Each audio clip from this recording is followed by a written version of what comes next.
the hook on the fly was actually broke too. So it was like this perfect storm. And the poor kid, and, he's feeling sorry for himself. And I says, hey, you just had the wonderful experience of having a fish come up and actually break your rod, dude. That's like a great story. You're going to remember this fish for the rest of your life. Welcome to the Destination Angler Podcast, the podcast for anglers who travel. And I'm your host, Steve Haigh. We go right to the source, the local guides and experts, to build your knowledge of top fishing locations around North America. It's a big world out there. Now go and fish it. I'm going away for a while, but I'll be back soon. Whoa, whoa. You can join in the conversation with our Facebook group called the Destination Angler Connection. Please check that out when you get a moment.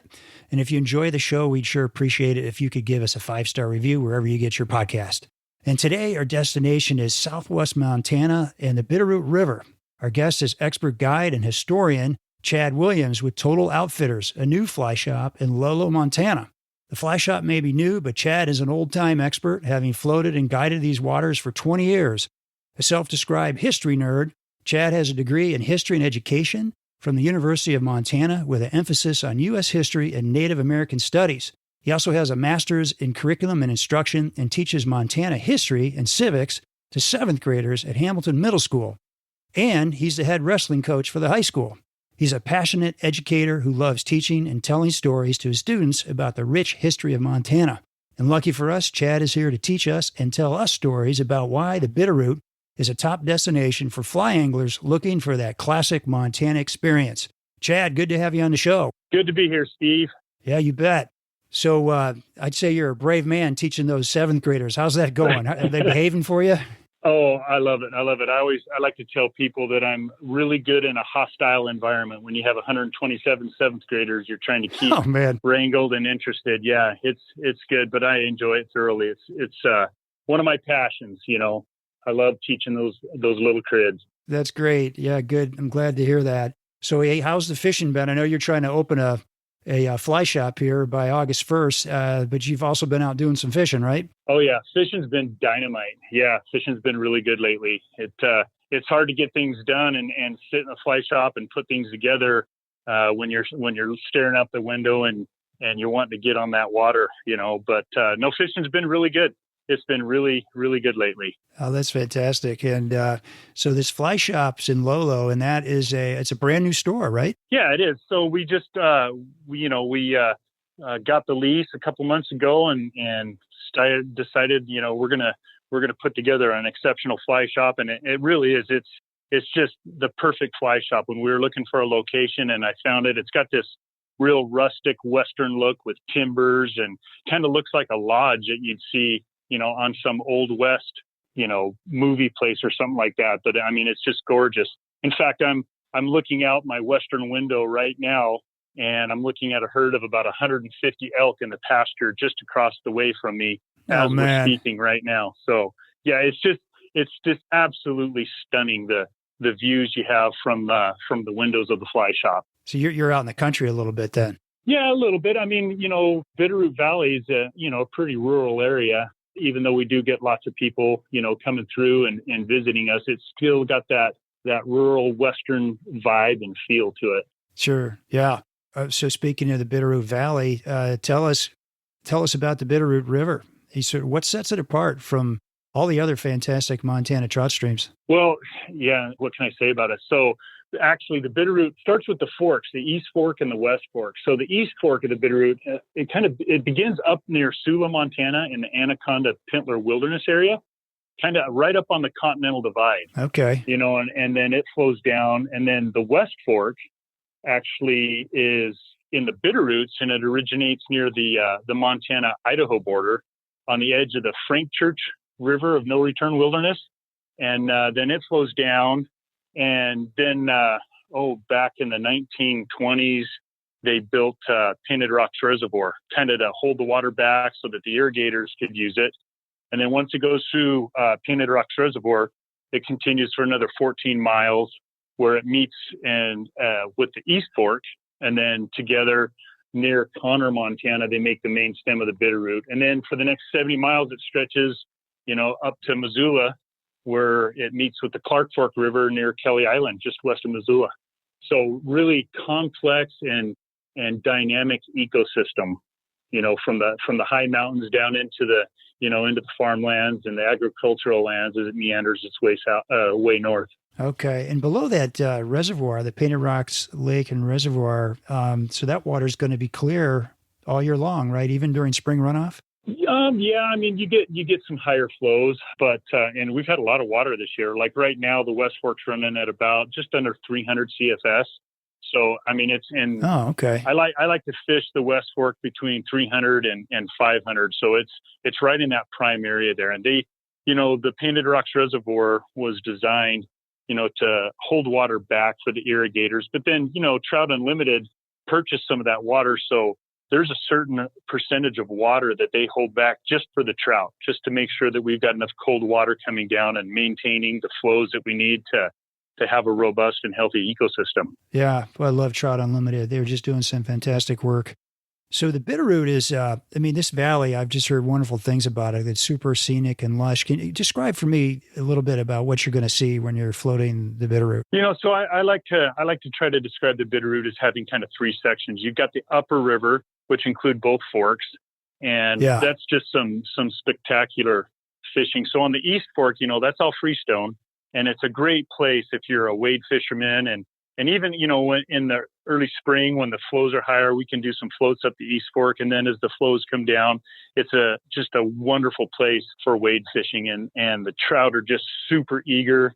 It's you can cross it, and you're going to have encounters with wildlife, and it's just really rustic and primitive up there, and absolutely a splendid place to be.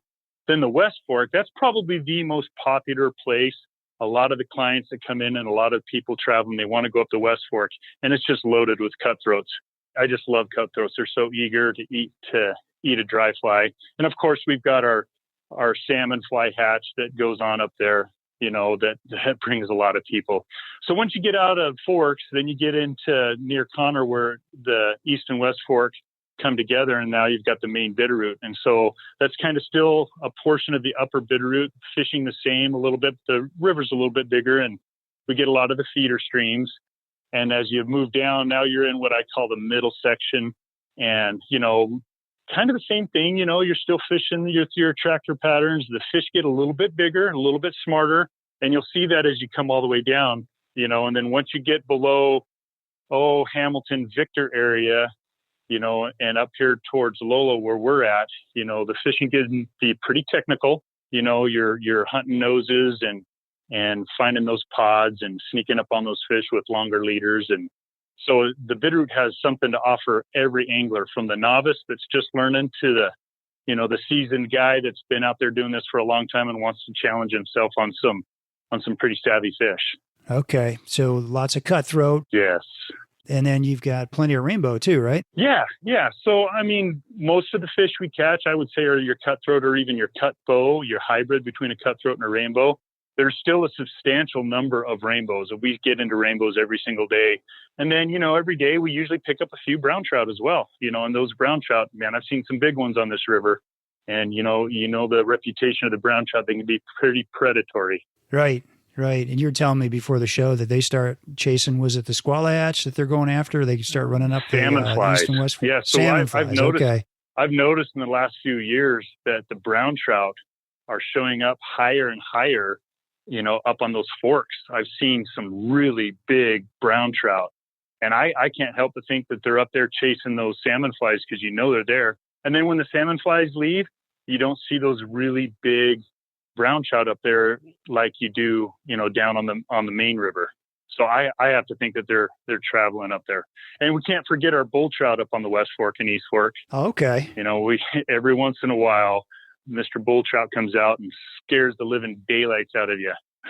Yeah. Usually when you've hooked a smaller cutthroat or a whitefish, and then all of a sudden this behemoth comes out and just, it practically takes a rod out of your hands. Who let that shark loose in the Bitterroot River, right? Yeah, exactly. They get pretty big. My buddy, we were fishing the North Fork of the Blackfoot last summer, and you can't target bull trout, but he was casting a willy bugger, and boom, he caught a 26, 28-inch bull trout, man. And he was shaking from it. It was just so exciting to catch one of those things. Yeah, we can't target the bull trout up here either. Yeah. But that doesn't mean that they don't target you. Yeah, right. If you've got a streamer on, or sometimes a San Juan worm or a bigger nymph, hang on, because it can happen. It can happen. Okay. So if you want cuts, it's what, Hamilton up, or where are you going to find cutthroat? You're going to find cutthroats throughout the entire system. Oh, you are? Okay. From Sula to Missoula. Yeah. You're going to find cutthroats throughout the entire system. And it's kind of weird, they'll be in different locations. You'll see a concentration of cutthroats, and then all of a sudden you come into a stretch and you're catching rainbows and cutthroats. And then, every once in a while, those brown trout, especially on the undercut banks and things like that, you'll pick those brown trout up. So all three species are really prevalent throughout the entire system. Okay.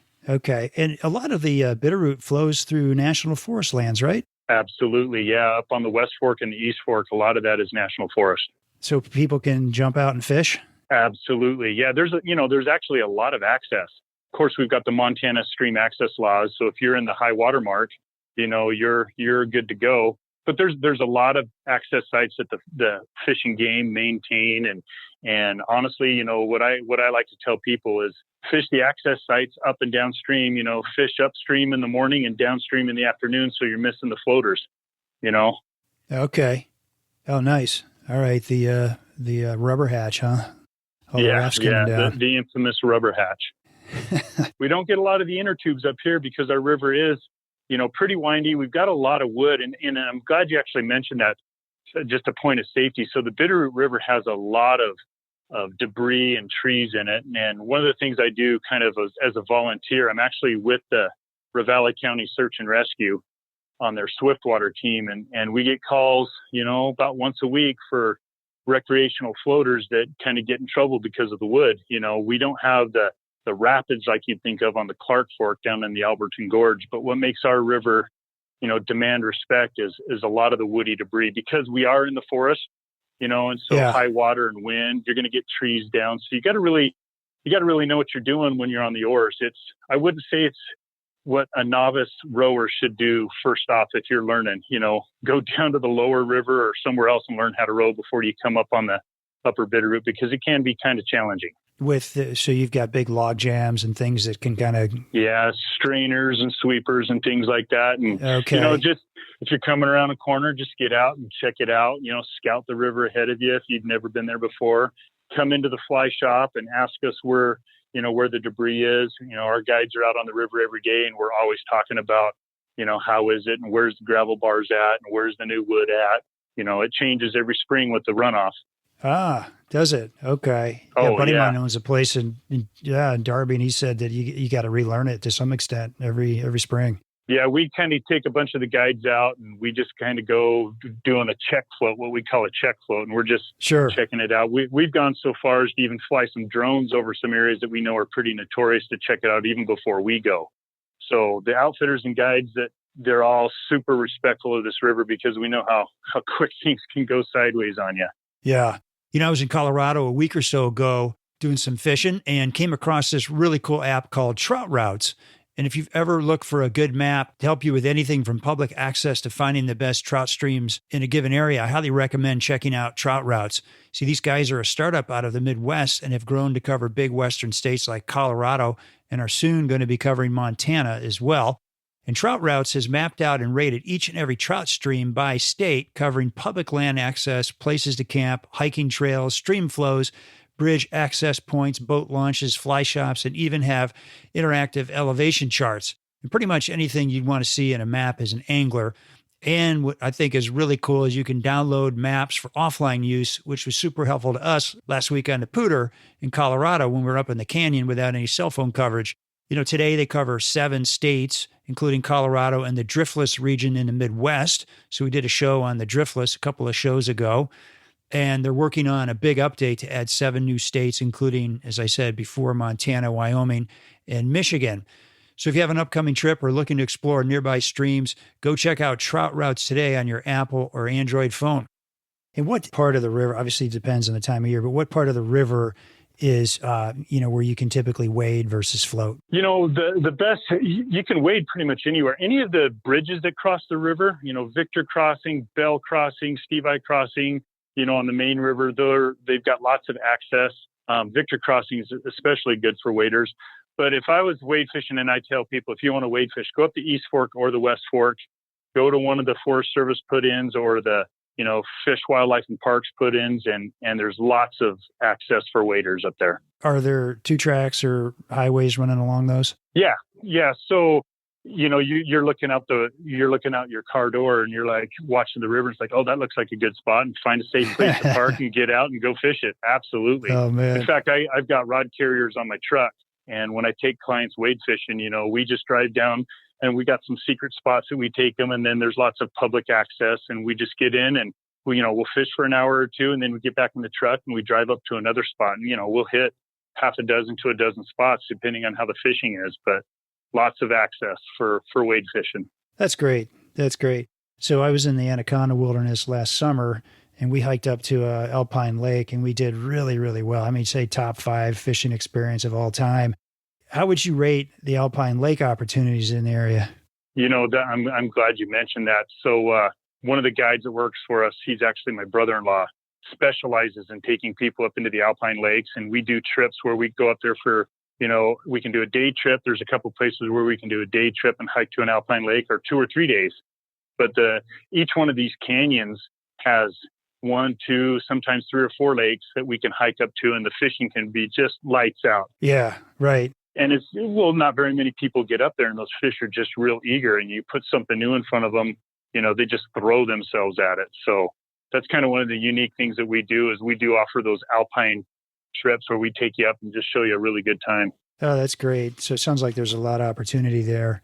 If you're in decent shape and want to get out and do a little hiking. Yeah. If you want to do some hiking, we'll take you hiking. And it's absolutely gorgeous up on the Bitterroots. I mean, you're going to see mountain goats and deer and elk and all kinds of animals. It's a wonderful time. Okay. Do you have grizzly bears that far south? They say they haven't seen a grizzly bear in the Bitterroot, but there was a few years ago here in the Sapphires, which is the mountain range east of us. It actually came down into the Stevensville golf course and was chewing up the golf course, and Fish and Game had to go out there. I think they were watering the golf course and all them worms came up, but he thought he'd died and gone to heaven, but oh my gosh. So are there grizzly bears here?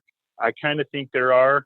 Are they common? No, but black bears are definitely common. All right. So pack some bear spray if you're going up there, huh? Oh, absolutely. Yeah. Yeah. Okay. Well, good. So you are a history buff, an actual history teacher, and you teach kids about Montana history and Native American history. I know I've read the Lewis and Clark journals many times next to the Bible. It's one of my favorite books. And they pass through this valley, and they've actually confirmed some campsites, correct? Yeah, absolutely. In fact, there's only 2, if you read the journals and if you look into the archaeological record, there's only 2 places where we've been actually able to find archaeological evidence that the Lewis and Clark, expedition was there. And one of them's right here, 5 minutes from our fly shop in Lolo at a place called Traveler's Rest. Yeah, right. And I don't know, that's an interesting story, but I mean, so kind of a cool story, and I love to tell this, and so I'll give you the abbreviated version. But there was a medicine that they would use. They were called Dr. Rush's Thunderbolts, and these were actually capsules full of mercury, right? Oh, man. And so Lewis was giving the men in the Corps of Discovery these mercury tablets to kind of ward off whatever it is that they were worried about. I think some of it was some sexually transmitted diseases anyways. From the natives. Yeah. So they found these campfire rings, these charcoal pits near Lolo Creek, which is just 5 minutes north of the fly shop here. And somebody got the idea that, put 2 and 2 together. These guys have been drinking or eating mercury tablets. So they got some kind of device, and I have no idea what kind of technology this was, but they knew that being a military expedition, they had to follow these rules. And so from the campfires, they knew that the latrine had to be 100 yards away. So 100 yards from these campfires, they started checking, and sure enough, they found the latrine, and it was full of mercury, and mercury doesn't occur naturally in this valley. And then they started doing some excavations, and they found some actual artifacts, buttons, and, a couple buckles and knives, and they were able to confirm that Lewis and Clark were there. Oh my gosh.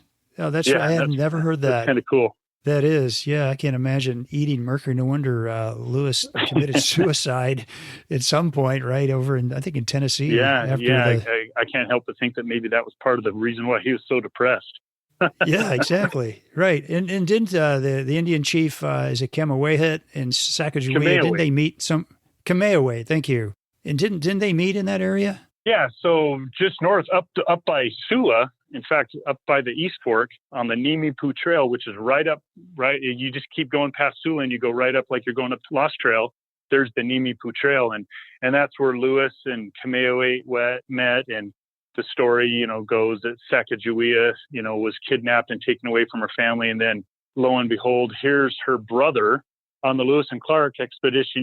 They meet up there near the Nimipu Trail, and there's Kamehameha and Sacagawea, and once again Sacagawea saves the expedition. Right. But there's so much history here in the Bitterroot. It's just mind-boggling, and one of the reasons why I moved here is because of the rich history that's gone on around here.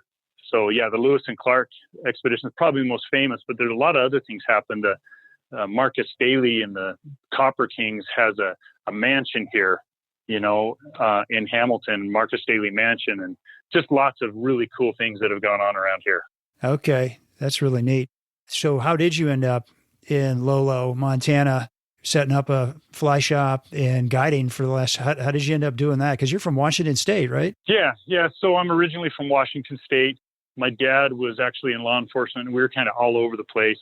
And I actually went to high school and grew up in the Seattle area, a little town called Snoqualmie, just southeast of Seattle. And I actually, I started fly fishing really, really young. I kind of got frustrated with my dad. He'd take me fishing all the time, but we would be plunking for steelhead, and I wanted to go fishing, and we're sitting there, and I actually wrote a blog about it. It's on our website. You can read it about it. It's Fish of a Thousand Casts, and kind of introduces why and how I got into this whole thing. But he's plunking, and I'm bored to tears. And so I'm kind of going down the river, and I see this guy out there, and he's casting a fly rod, and I watch him come tight to a steelhead, and I'm listening to the drag scream and everything. And I'm like, that's how I want to fish. And I was like 10 years old, and I just pestered my dad for a fly rod. I think we went down to Kmart, and he bought me a cheap Eagle Claw, like 8'7" weight. And man, after that, it was all over. And then and actually before that, I started tying flies, and get this. I mean, I literally taped a vice grip to my table with duct tape and would put hooks in there. And they were those Eagle Claw snelled bait hooks originally. Yeah. And I would take thread and tie it on there because I would just, and I was reading Outdoor Life and Field and Stream and just trying to figure this all out. I mean, nobody taught me until finally, Really? I met an elderly lady that was kind of camping out on our place. Dad kind of rented out a spot for people that would drive their fifth wheels and stuff like that. And she had a vise at her table, and I was just like, oh, I got to have one. And she actually bought me my first Thompson A vise. Oh, that's great. I was 10 years old. And yeah, and ever since then, I mean, I've been down that road. I've been tying flies since I was 10 and fly fishing ever since, and haven't looked back. Love it. Absolutely love it. You still got your Model A Thompson vise? I do. It's sitting on a shelf now. It's been worn out, but no, I'll probably give it to my grandson someday or something like that. Or maybe they'll put it in the ground with me. I don't know. Please bury me with my fly tying vise. That'd be a new one. Yeah, I still got my Thompson Model A, and I can remember I was in 8th grade, and one of my dad's friends, I don't know, he was probably my age, in his 50s, came over, drove half an hour to teach myself and my buddy how to tie woolly worms, in 8th grade, and that was it, I think that was the first. That and the mosquito, the woolly worm and the mosquito were the first ones. And the mosquito actually was tough because it was that stripped quill body. And I'm sitting there trying to wrap these two things. And, I'm 10, 11 years old trying to do this. And I just stayed at it. I just stayed at it until, I got it down. But, and then I got the old fly tying books, from years past, just old ones, anything I could find. But really the way I learned was just deconstructing flies that I thought were cool.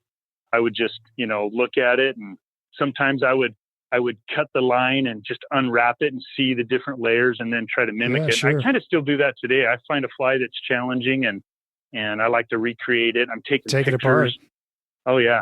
Yeah. And then try to put my own little tweak to them. Well, this, you and I and a lot of people started tying flies before there was YouTube, and you had to Exactly. you had to do things like that, right? I've only started watching YouTube for flies probably in the last couple of years, really, and I was like, holy smokes, everybody's tying on YouTube. This is kind of cool. So yeah, you can do anything on YouTube. Yeah, you can find anything you need to learn on YouTube. Yep. Right. And you tie all your own flies for your clients too, right? You were telling me for the show that you pretty much like 90% of the flies you fish with clients are your own. So why do that? I think that's another reason. It's just something that's just really fascinating and thrilling for me is knowing that my clients, the ones that are fishing with me, are going to catch fish with my bugs. About the only flies that I really don't tie would be like your foam Moorish hoppers. I don't have time to tie those. Yeah. So, I'll buy those, but all my stone flies, my nymphs, my dry flies, mayflies, caddises, those are all mine. So when you get in the boat with me, you're gonna fish with the bugs that I know work, and I just get a thrill out of it. I don't know. That's cool. There's satisfaction knowing that these guys are catching fish with my bugs, and it's still just thrilling to me to see that happen. And you tie just about every day? Yeah, every night. In fact, right before you called, I was cranking out some more brindle shoots. There you go. You can't have enough of those. So your wife is totally fine with your pile of fly tying stuff off in the corner of the living room, wherever you got to set up. She finally put her foot down, and I've actually got my own office. For years, it was sitting on the bench or in front. I want to watch TV, so the coffee table's got stuff everywhere and the clippings and yeah. So she actually went out and bought me my first basket that hangs off my vise, so I can catch that stuff right away. Because I usually just throw it in a 5-gallon bucket at my feet. But there you go. Oh, that's great.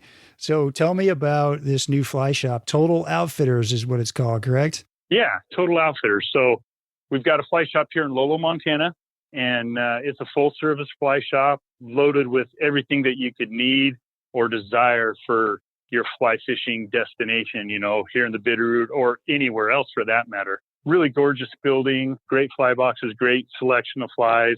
Yeah, I mean, it's just something that's kind of fell into my lap. Really, it was actually kind of a blessing in disguise with this whole COVID thing going on and wondering, how things were going to be this summer. And next thing I know, I'm getting recruited by these guys to come be their outfitter and manage their fly shop. So I was all over it, man. I've always wanted my own fly shop. I've been one of those fly shop geeks. Anytime I see a fly shop, I got to go in and hang out. Kind of like what we said before the show. There's an energy that you get, a positive energy when you walk into a fly shop, Yeah, there is. There's a vibe. I always say everybody's in a good mood in a fly shop. Absolutely. Absolutely. You just can't help it. A smile creeps onto your face, and it's that anticipation of the next trip out, whether it's that day or when you're planning, weeks from now. You go into the fly shop to kind of get inspired.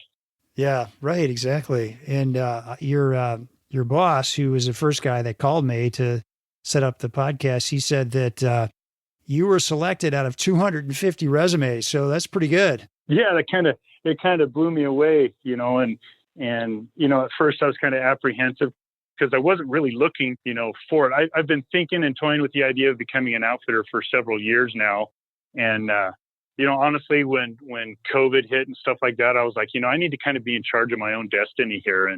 And I've been doing this for 20 plus years. I guess it's my turn to throw my hat in the ring and do that. And it was a wonderful opportunity. Things kind of blended right in, and I'm getting close to where I can think about retirement from school. And what a better way to spend my retirement than hanging around in a fly shop, and tying flies and taking people fishing and just hanging out in a really cool place.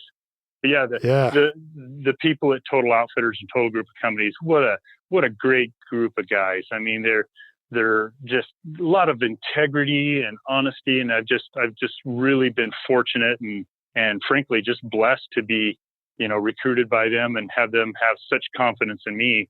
It's a wonderful thing. Great opportunity. Yeah, good for you. And what kind of trips do you offer? So, we will go with, if you're brand new at it, man, we're going to take you out on the river. A lot of the guides that we use are really good at teaching new clients how to fish. A couple of us are teachers. Several of us are already teachers. We've got a lot of experienced guides that can really teach. So if you're brand new, you want to come out with us, we're going to show you how to fish and how to get in there and have a successful day.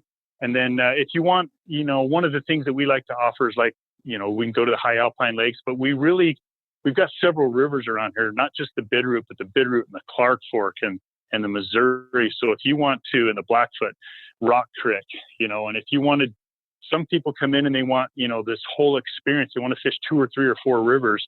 And so we'll put together a package where we'll spend a couple days on each system, and you're fishing the Bitterroot River. Then we go up to the Blackfoot, and then maybe we might end over on the Missouri River and chasing those fish over on the Missouri.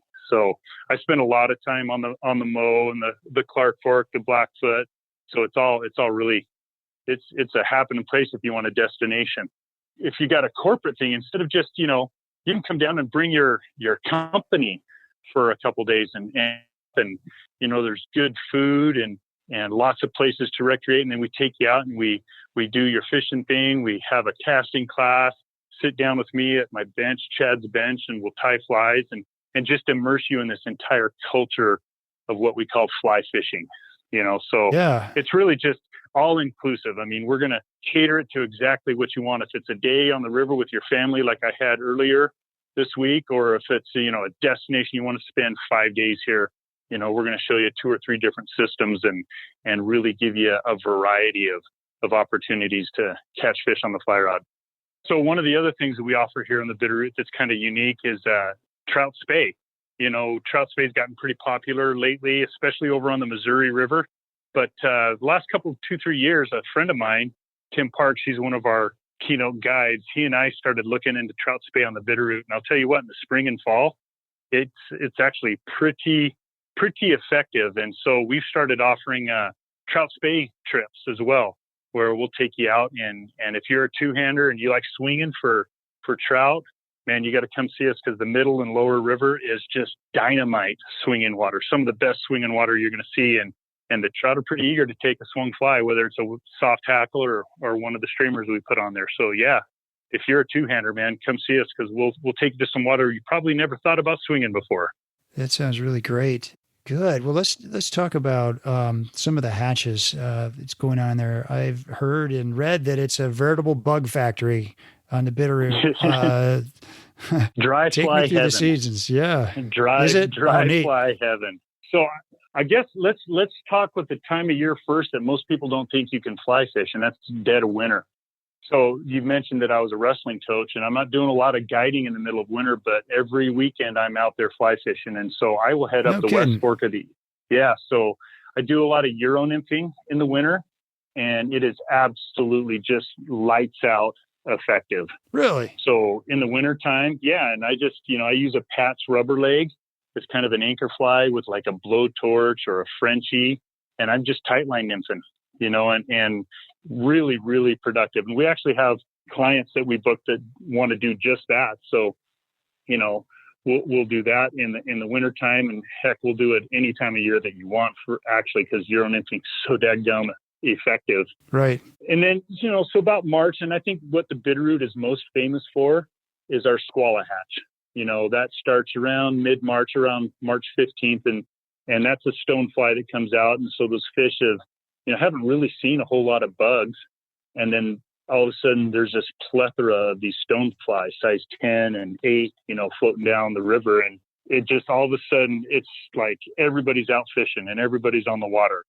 So from March to April, we're fishing squallas, and you're going to see some blue-winged gallows, also in April. Okay. So yeah, there's a variety, and a lot of times you're doing the dry dropper, but we've got lots of patterns that we can fish with for the squalla fly, and that's what's going on in March.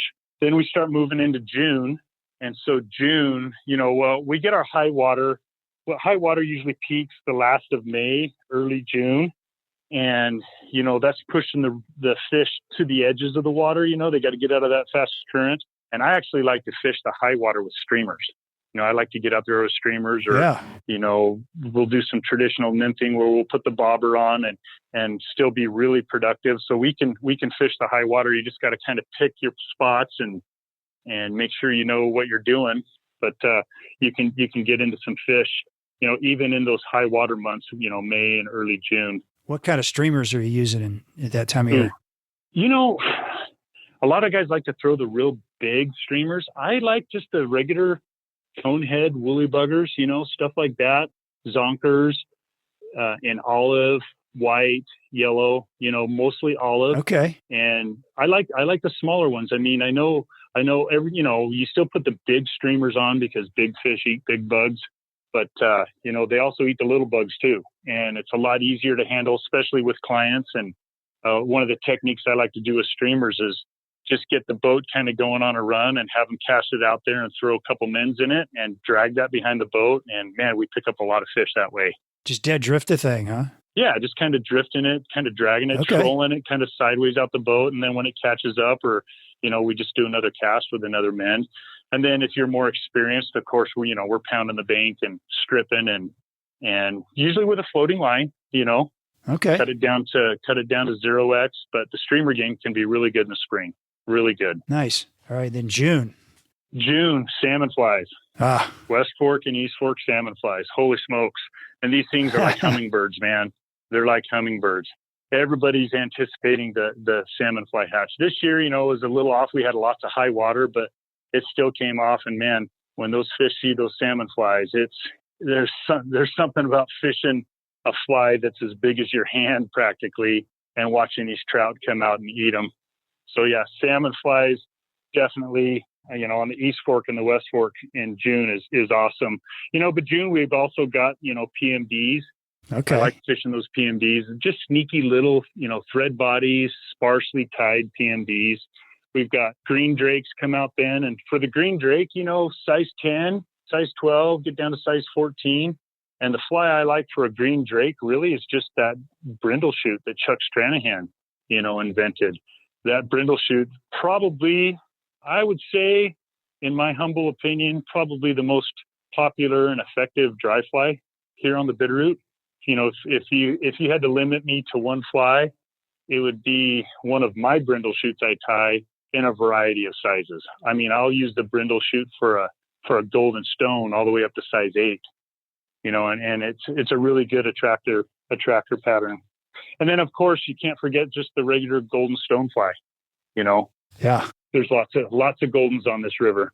What size are those? Same thing. I like size 10, size 8, even down to size 14. It all depends. We also get the little yellow sallies. We get the Bitterroot stone here. Just a variety of them. So you just have your arsenal packed and ready to go. I think there's going to be some flies that I'll show you pictures of our top 12 favorite flies for, I guess your guide's choice. And we'll put that up on the show credentials at the end. But, Yeah. Stuff like chubbies, Sure. Chernobyls and things like that. Anything that's got a nice wing that you can see that floats really well in olive, golden stone color, yellow, pink, those kinds of things. Even the purple chubby. I don't know why. Right. I hate that Yeah, bug. they love It's them. an ugly bug, Do you but really? man, they eat it. Oh yeah. Yeah. I got a buddy of mine he swears by the purple chubby. We're over on the Missouri River and we're fishing little PMDs, right? And this guy, he's a pike fisherman, but we take him with us because we love him. But he throws on this purple chubby and I'm like, what are you doing, dude? And 9 times out of 10, he's going to catch a fish on a purple chubby, but Yeah. I hate that fly personally, but it's a very effective and I fish them and they're in my box. So yeah, don't forget the chubbies. All right. So now you were telling me before the show that you had an interesting situation with a young kid that had a big fish on, and what happened? Yeah. Just last week, we took this family out and a father and his twins, a boy and a girl. And I guess he's 12 years old, first time ever fly fishing. And I've got him in the front of the boat as a single, I got him all to myself. And so Oh, I'm wow. really dialing in his cast and getting him casting well and doing all the techniques that I do to get and he was a 7th grader. So, it was perfect. Same kind of kid I teach in school every day. So I got the kid finally dialed in and and his cast is okay. It's not terrific. So I tell him, I says, we're coming up on this nice little spot, nice bucket. And I know there's a good chance that we're going to get a fish in there. And he makes his cast, and I do some stuff with the boat, and I've got it coming down. And I'm not kidding you. I saw this mouth come up about the size of my hand, and that brindle chute just disappeared. And he sat, he had both hands on the cork. He put that thing up over the top of his head, like I told him, show him your armpits. And it came tight, and the fish turned to go. And the guy that was fishing with me, the other guy, they were behind us with dad and sister. And he said it sounded like a 22 went off, a 22 rifle.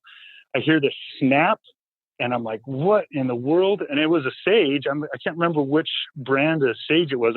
Maybe I shouldn't mention sage, but there must have been something wrong with the rod prior to it that I didn't notice when I checked his gear, but it snapped it right in half. Oh my gosh. And he's just looking, he's like, what? And I knew the fish was just a toad of a fish. And when I get in and I'm looking at the stuff, the hook on the fly was actually broke too. So it was like this perfect storm.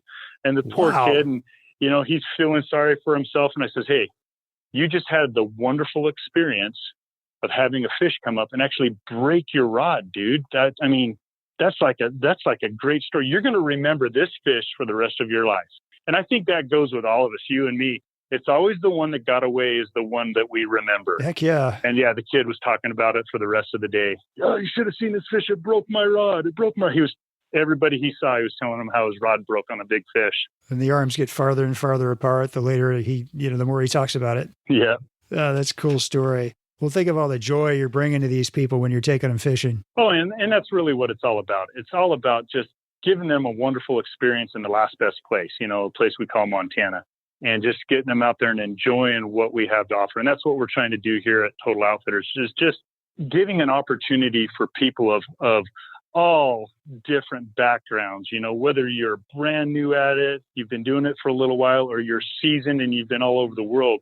When you come to the Bitterroot and you see what we have to offer here, along with the history and the amenities in this area, it's just a wonderful opportunity to see what Montana is really all about. Yeah, boy, I'll tell you, that's beautiful. We were in Missoula last summer, and it's a great little town, and they're kind of famous for their breweries, right? Oh, yeah. Yeah, breweries it's kind of the thing. It seems like every town's got their own brewery. Even Little Darby's got their own little brewery down there. Oh, do they? Oh, that's great. Yeah. Oh, that's fun. Well, back to the flies for a minute here. So did we cover it? Are there other, I guess we're in June. What do you do in late summer? So we did June. We're July now. So late July. So really June through July. I kind of start out my day, checking it out. I shake the bushes, see what's around. I usually start with a stonefly or something like that. And then once I start seeing the bugs, then I start focusing in on different species of insects. So, your PNDs, your green drakes, your golden stones, or something like that. If they're not keying in on them, then of course we put the dropper. And I like the jig head flies now, the pheasant tails, of course the Pat's rubber legs, hare's ear. I've been tying a lot of these Frenchies and blowtorches lately, and man, those really sparsely tied nymphs that are super heavy with a tungsten bead that just drop down. Man, that is dynamite. That is dynamite. That Frenchie's got pink on it. Yeah, pink or orange. So when, and I'm talking about my fly box now, but we offer them in the shop as well. But I like the pink colors. I like the fluorescent orange colors. I'll even put, sometimes green, but a variety of those, and just try one that works. And, honestly, when it comes right down to it, it's more about where you put the fly than the fly itself. Okay. Does that make sense? Yeah. So you're saying the fish aren't as selective. Yeah. Yeah. If you put it, and especially here on the Bitterroot, if you put the fly where it needs to go and the way it needs to go, chances are it's going to get bit. Okay. Chances are it's going to get bit, especially if it's close to, the insects that are there. But what's neat about the Bitterroot is, you can fish a lot of attractor patterns and get away with a lot. The stimulator, for example, I have a section in my fly box that's just loaded with stimulators, from real big ones right down to small ones, from size 6 and 8 all the way down to, 14s in a stimulator. And that's just, when you're just having a tough day, I can throw a stimulator on there, and, 9 times out of 10, if I can put it out there in front of the boat, first cast is the best cast, get it out there in front of the boat, something's going to eat it. Something's going to eat it. Feed him a cheeseburger. Yeah. Yeah. So what about caddis? It's kind of interesting. We do have caddis here, but you don't see a lot of people fishing them, but they are here, especially in the evenings. You can go out and you'll see caddis and you'll see them during the day, but once again, you just find something close to that. A lot of times I'll trim off the tail on a brindle shoot and fish it as a caddis, but we do have caddis here. One thing that we do have is a spruce moth that goes off in, about this time of year. We're starting to look for them right now. Usually first part of August is the spruce moth. And when that comes off, then we're fishing caddis for them. And I don't think they're technically a caddis, but we fish caddis patterns for them. And man, when these fish are on the spruce moss, it's almost like the salmon fly or swallow hatch. These fish are nuts for them. Really? How long is that hatch? Ooh, that lasts about 2 or 3 weeks, and then you get the stragglers before and after that. But there's a good 2 or 3 solid weeks where the spruce moss are coming off pretty good. Oh, that's great. What size are those? Usually, I like to fish a 12 or a 14, a little bit smaller, not quite a 10, maybe a little bit smaller. So I just fish an elk hair caddis for it, cream-colored elk hair caddis. Yeah, cool. Are there any techniques, you've mentioned a lot so far, but is there anything that you're doing, differently on the Bitterroot than what people might be encountering in other Western streams, technique-wise? Well, let's see. There's the typical dry dropper rig. I guess one of the things that I've done to make it a little easier on myself, and I think it's been pretty effective, is I do a tapered dropper leader where I take like 3 or 4 inches of like 0x or 1x, and I tie that to the bend of my bigger fly, whether it's a stone fly or a hopper. So I've got like 4 or 5 inches of 0x, right? And then I'll tie in my 4x or 3x below that to the dropper. And what that does is it's got that stiff tail and it keeps it away from wrapping around in your fly. And, the less time you have to mess with a tangled fly, the more often your fly is in the water. That's a good idea. But really, I think a technique for catching fish is get that fly down in front. If you're floating in the boat, get that fly instead of 90 degrees to the boat where you're constantly mending. If you can get that, and one of the things I try to tell my customers is get that fly down in front, fish the water before the boat gets there. Dead flies don't swim, we want a dead drift. We want a drag-free drift on those dry flies. Okay. And I think any guide will agree with me, man. Get that fly down in front, drag-free drift. Make sure your first shot is your best shot. Your first cast is your best cast, and that's your best chance of getting a fly. Or getting a fly in a fish's mouth, for sure. Right. And so you're also leaving the side of the boat for the guy in the back too, then, I imagine. Yeah, exactly. You don't want to mow the guy's lawn behind you, that makes for a That's long a good way day. to put it. Yeah, I've been there. Hey, can we switch there, buddy? Yeah, fish down in front. There's those, if you're in a raft, those D loops up in front. I try to tell my client in front, you're in the shooter seat, right? So you get that water in front, and the guy in the back, he's going to come up to where the oars are, maybe even a little bit further. And if you can keep that fly down in front of the boat, it's hard not to do it, especially if you're newer angler. You're staring at that 2-foot section of water right by your fly. But man, anticipate what's coming. Look downstream and see where the next spot is as you're coming through this drift. Of course, keep your eye on the fly, but look at where the next spot is and anticipate what you need to do to get that cast in there, just so that you got that nice drift coming right into that bucket or on that seam. And the other thing too to pay attention to is where the fish are. Fish do not like to burn calories. They want to eat calories. So they're not going to be on the outside bends in the fast water. So look for the soft water. Look for that nervous chop, Sure. I like to tell my clients, look for the edges. Edges can be the difference between fast water and slow water. It can be the edge of like behind a rock or on the sides of a rock or next to a wood pile, light and dark, deep and shallow. Fish those edges because that's where those fish are hanging out. They don't want to burn more calories than necessary. They want to consume as many calories without burning calories. So where would you be? Would you be in the fast water? Or are you going to be in that softer water? And, foam is home. Fish the foam line. Fish the foam line. Foam is home. Yeah, yeah. And is there anything you're doing, specifically to fish the wood? Like, do you have to get real close to the wood, or is it just, I don't know, is it like another rock in the water? So like I've told my wrestlers on my team, you got to risk it to get the biscuit. And usually wood, the big brown trout, the big, sloppy pig, he's going to be hanging out in the woods. So, if you can make the shot, you might only have a 2 or 3 second window to get that fly in there. But yeah, you want to fish tight to some of that wood. You're going to lose some flies. I budget a dozen flies a day. I figure the river and the trees are going to get about 12 of my flies every day. Some days more, some days less, but you got to risk it to get the biscuit. So yeah, get them in those little spots. Get them in those spots. Now, when you're tying your own flies, are you modifying these just a little bit? Or are you pretty much tying up a golden stone like I would go find in a box in a fly shop? No, so my flies are pretty unique. I definitely do take a lot of inspiration from what you'll see in the boxes, but I like to put my own flair on them. I like to come up with my own unique dubbing blends. I mess around with stuff until I find something that works. And I can't say they're my flies. Somebody else has tied it before. I mean, to say that I have a unique fly that's all mine, I'd like to think I was, but I'm actually learning and tying from the greats out there. I love to tie. I don't know that I would consider myself an expert, but I'm pretty dang good at it. I tie a lot of flies. Bet you are.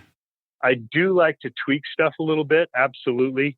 I love to be creative with it, and I take it out and I try it on my own, and then if I think that it's going to work, I put it in the client's hands and away we go. But yeah, I do a lot of little tweaks on them. I come up with some interesting names for them sometimes, but yeah, it fun. works. Well, I'll tell you what, as you mentioned earlier, we'll put pictures of maybe your top 10 or something, top 12 flies out on the Destination Angler podcast Facebook page. So go check that out when this show releases. Well, hey, switching gears for a minute. I was, when I was getting ready for this podcast, I was reading some things online. I came across a newspaper clipping from the Weekly Missoulakan, which I don't think is even around anymore, from 1881. And here's what it said. Oh, wow. It said 2 guys caught some 300 pounds of fish during their 2-week trip in September. And I thought that was kind of funny. And then I found another clip in the 1890s. Montana banned the use of dynamite to kill fish. So, holy smokes. Yeah, you know what? When we're getting frustrated with the way things are, we can look back and say we've come a long way. Joseph and Reuben Fields, who were on the Lewis and Clark expedition, and they mentioned that they caught some 400 of the cutthroat salmons. And I imagine they're talking about cutthroat, somewhere right in here, either it was on the Yellowstone or I don't know, somewhere, but they caught, several hundred cutthroat and they feasted that night. And that's a lot of, that's a lot of fish. They probably fed some Flathead Indians too or something. Yeah. But you were saying to me before the show that you're seeing more fish now than ever. What's going on the river? That's fantastic. What's going on? I think it's a culture of conservation that's just kind of permeated everybody, really. In the last 10, 15 years, I've noticed more fish. I think that the river and the population of trout in the river are healthier and more abundant than they've been in a long time, even though we've got a lot more pressure on the river. There's a lot more people coming and seeing it. I mean, ever since the movie came out, The River Runs Through It, everybody's fly fishing, right? The movie. Yeah. Yeah. Oh, the movie, But I also tell people, and I try to say this, 90% of the fish are caught by 10% of the fishermen. Yeah. And, that 90-10 rule, the 80-20 rule. But I mean, it just seems like everybody you talk to, whether they're coming in the fly shop or not, or you meet them, they're just all conservation minded. I can't remember the last time I kept a trout, and I can't remember the last time I've seen anybody with a stringer full of trout. I mean, I know that there's opportunities to catch and keep, and in some cases that's certainly, a wise use of the resources. But it just seems like there's just, and it's really awesome that everybody's thinking about conservation of the resources now. It's like what we went back to is you just get this good vibe when you go in a fly shop, you get the good vibe out there, and it seems like everybody's pretty respectful for the most part. I'm sure there's always a bad apple somewhere, but for the most part, especially the fly fishing community, everybody's trying to do their part. Yeah. Well, that's really good news because I know the valley is, it's a popular spot, right? There's people coming in and lots of building permits and a lot of housing going up along the valley. And you'd think that that would, well, the fishing pressure is increased, but the fact that there is more fish now, that's a great sign. Yeah. Yeah. And, we're still pretty spread out. It's still pretty rural. I mean, I'm looking out my window right now at, a bunch of deer have moved into the meadow now, but I mean, where can you go where you see 150 elk hanging out, and yeah, that's pretty cool. you're 15 minutes to a trailhead where you can go get lost in the wilderness or go down to the river and go fishing. So yeah, there's a lot of attraction here, but I think a lot of the people that are building lots of new homes, I call them the eagles. They come in and land for a while and they fly away and go wherever it is they're going. But, and with online businesses now. So yeah, I guess you can live pretty much anywhere you want as long as you got internet. Right. Exactly. Well, do you have any suggestions on, how do you steer away from the crowds and how can, people come into the Bitterroot do the same? Well, like if you're a walk-in waiter, you can pretty much find any place really to go fish and just drive down the road until you find a spot in the river and there's nobody parked there and you get in and you go. And once you start walking, you kind of, next thing you know, you're just out in this gorgeous country all by yourself.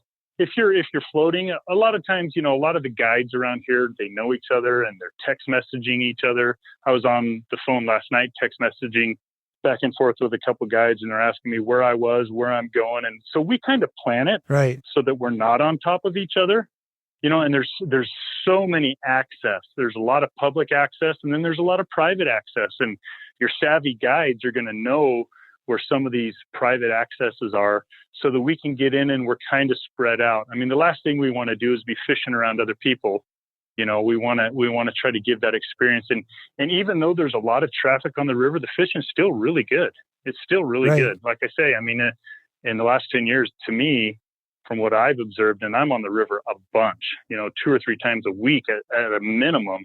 And we're always having good days. Some days are better than others. Some days are tough, and that's just the nature of it.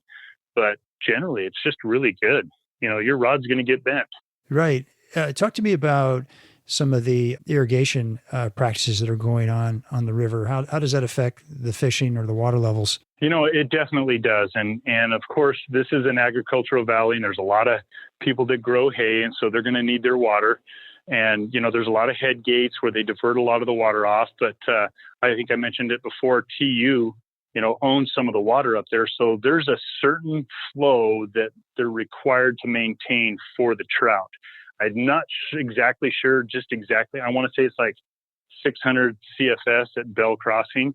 So we have to maintain that level, but don't quote me on that number. But I know that there's a certain amount of water they hold back just for trout. That's great. When they built Painted Rocks Dam, they did it with irrigators in mind. And there's canals, that kind of crisscross the valley. And of course, the agricultural people need it. But then, they're cognizant of the need for cold, clean water for this fishery. Right. And they know that, the income in the industry, tourism, we have to have a viable ecosystem. And I think everybody's aware of that. And so we all kind of work together and get along and just make sure that, everything's clicking for these trout, because without trout, a lot of the income is going to go away. There's a big industry centered around those little fish in the river. And so we got to keep them cold and wet.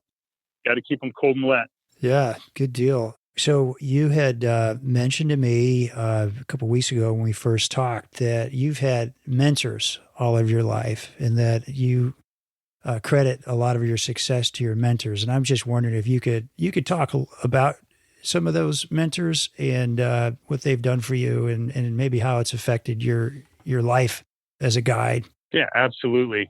So I guess my number one mentor would be my father.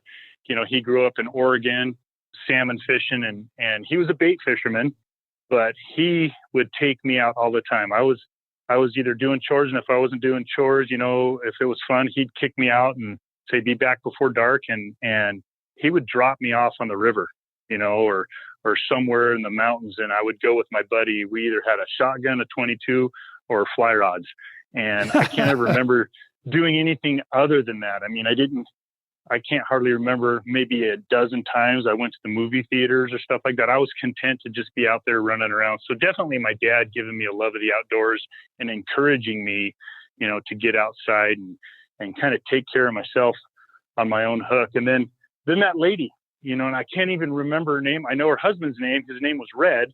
I can't remember her name, but they, they're the ones that introduced me to tying flies, and she got me my first vise and told me to pester my dad to get a fly rod. And of course, Dad didn't know what fly fishing was about because he was a bait fisherman.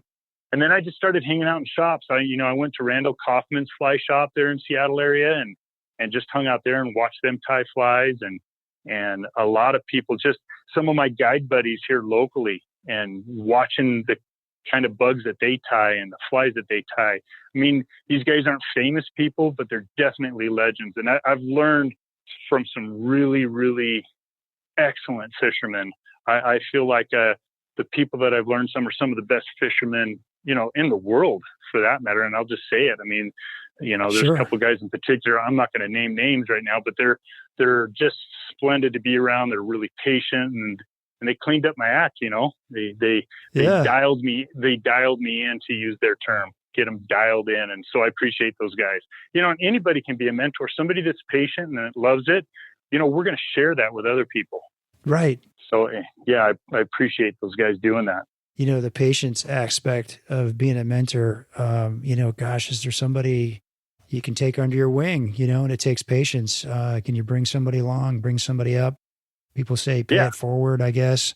But boy, I tell you, it's sort of a lost art, I think. And I think also to be mentored takes some humility, right? And I love listening to you talk through the last hour that you've got that humility, right? You're willing to say, hey, man, I don't know everything here. And I'm going to watch this guy who, is maybe just a little bit better at me at tying a fly or doing this certain kind of cast or whatever. So as a teacher in the classroom and as a teacher on the water, I don't know everything. And so one of my goals every day is to wake up and learn something new, and that's one of my goals. Every time I get on a boat with somebody, I'm going to learn something new that is going to enrich me, and I do try to stay humble because I don't like to brag about the skills that I have for fear that I'll lose them, right? And to be a master at something, well, that means you've done it all. And so how can you be truly a master? When you introduced me as an expert at the beginning of the show, I was kind of like, well, what's an expert?